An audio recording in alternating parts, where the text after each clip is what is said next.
In a small town surrounded by hills, there lived a man who was always restless. No matter how much he achieved, he never felt truly happy. When things went wrong, he got upset and frustrated. Life felt like a constant struggle.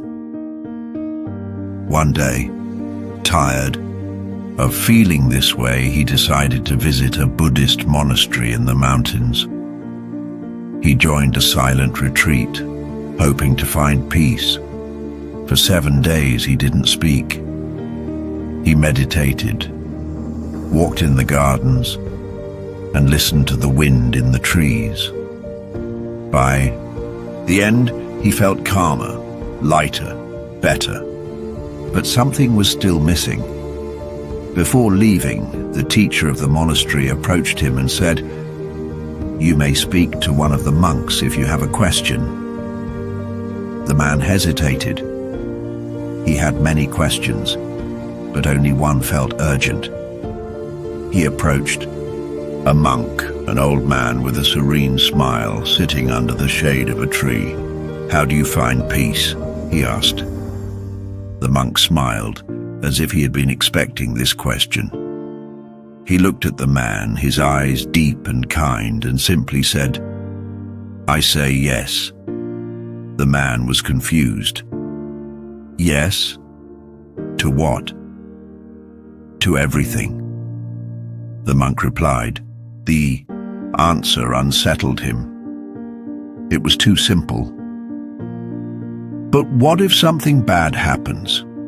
What if life gives me pain, loss, disappointment?" The monk's smile didn't change. "Yes." The man waited for more, but the monk said nothing else. The man didn't understand. He left the monastery feeling like he had been given a puzzle with no answer. But when he got home, life started teaching him the meaning.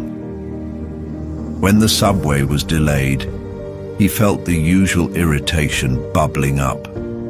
But then he remembered the monk's words. Instead of fighting it, he sighed and said, "Yes." When a job opportunity didn't work out, he wanted to feel angry, but instead he whispered, "Yes." When his heart ached from love lost, he took a deep breath and through the pain said, "Yes." And something changed. He realized that most of his suffering came from fighting what was happening. He had spent his whole life trying to control things, pushing against life, refusing to accept what he couldn't change. But life is like a river. It keeps flowing. Instead of fighting the current, he learned to go with it. "Say yes," the monk had said, and so he did.